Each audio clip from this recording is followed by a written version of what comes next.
Cet homme a tout l'air d'être un touriste et pourtant, contrairement aux apparences, il est en plein travail. Ça, c'est une auberge de jeunesse. Ça, c'est une chambre d'hôte un peu chic. Il faut voir si je la teste. Cet ancien directeur technique travaille depuis 6 ans pour le Guide du Routard. Aujourd'hui, sa mission, quadriller la ville de Cassis et dénicher les meilleures adresses.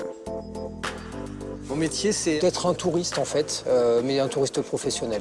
De se mettre à la place d'un touriste qui va voyager dans une auberge de jeunesse et qui va dormir dans un dortoir, ou bien d'un touriste qui a plus les moyens et qui va aller dans un hôtel 4 étoiles. C'est un peu d'être une sorte d'éclaireur tout-terrain. Un job pas comme les autres qui fait rêver tout son entourage. Par exemple, quand je pars en voyage, ma mère me dit toujours bonnes vacances.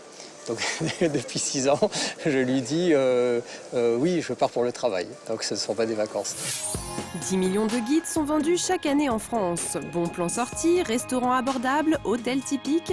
Ces carnets de route sont devenus l'outil incontournable de nos vacances. Mais comment ces ouvrages sont-ils réalisés? Pour le savoir, découvrez les coulisses de l'un d'entre eux. Je suis Fiona, je suis responsable de l'Amérique du Sud. Moi, je suis Anne-Caroline et je suis responsable des États-Unis et du Canada. Je m'appelle Anne et je suis responsable Inde et Sri Lanka.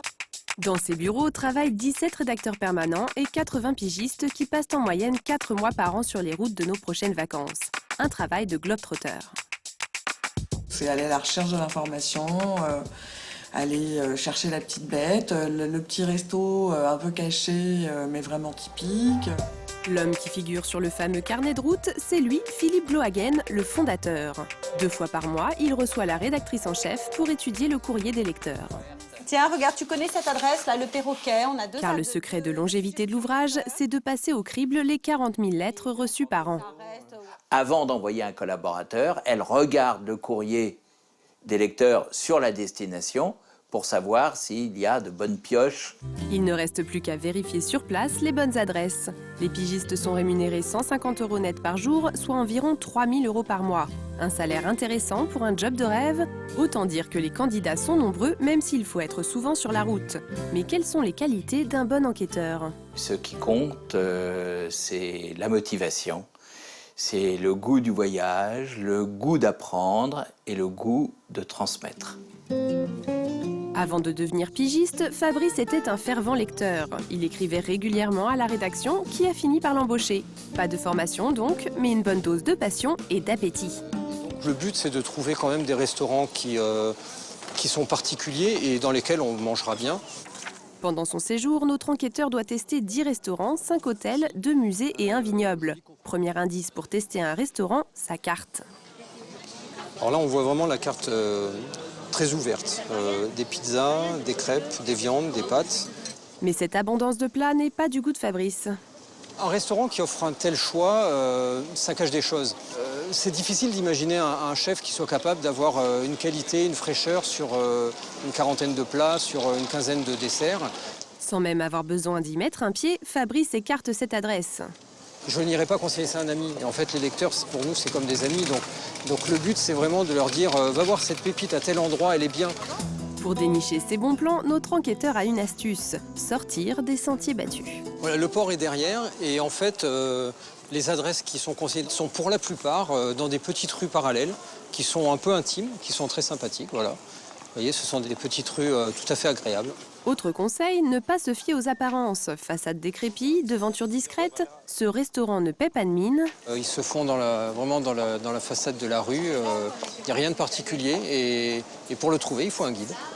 Fabrice commence son marathon gustatif. Bonjour madame. Il teste en moyenne 4 établissements par jour, 2 midi et 2 le soir, mais toujours incognito. Pour que les restaurateurs ne se doutent de rien, nous le suivons donc en caméra cachée. Alors moi, je prendrai d'abord une carafe d'eau. Une carafe d'eau ? Ouais. Premier test pour s'assurer de la qualité du service, calculer le temps d'arrivée de la carafe d'eau. Moins de 5 minutes, c'est parfait. Ah ouais, c'est bien. Accueil, décoration, fraîcheur des produits, rapport qualité-prix, rien n'échappe à l'œil de notre expert. Alors, verdict ? Puis ce qu'on a mangé était très bon, à la fois inventif, créatif, et puis des saveurs tout à fait originales et vraiment, c'était bien. Dans quelques semaines, Philippe appellera l'établissement pour lui annoncer la bonne nouvelle. Être cité dans ce type de publication amène de nombreux touristes, et cela aux 4 coins du monde. Istanbul, en Turquie. Pour les 40 ans de son ouvrage, Philippe Glohagen, le fondateur, revient sur les lieux de son premier guide. En moyenne, les restaurants sont réévalués tous les ans. Thank you. Thank you very much. Goodbye. Incontournable à Istanbul, ce restaurant fut parmi les premiers à être répertorié dans le guide de voyage. Tout un symbole pour Philippe, qui n'avait que 24 ans à l'époque. De revenir, c'est clair que c'est toujours un petit peu émouvant. Ça fait quelques années que j'étais pas venu. Pour le patron aussi, la publication a marqué l'histoire de l'établissement.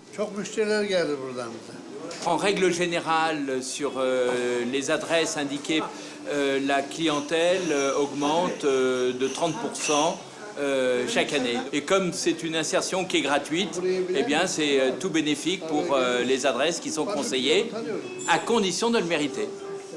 Tous les ans, des milliers d'adresses sont ajoutées ou modifiées. Mais il ne s'agit pas seulement de restaurants ou d'hôtels, il y a aussi des visites. Donc nous, en fait, depuis 2 ans, maintenant, on a développé le no-tourisme au domaine.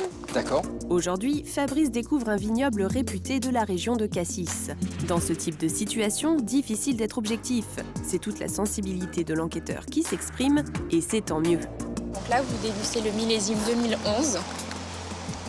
Le plaisir que j'ai aujourd'hui, j'espère que l'an prochain, des lecteurs l'auront en venant ici et en ayant exactement les mêmes plaisirs que ceux que j'ai à découvrir ce lieu magnifique. Alors si comme notre enquêteur, vous avez envie de voyager en toute liberté, suivez le guide.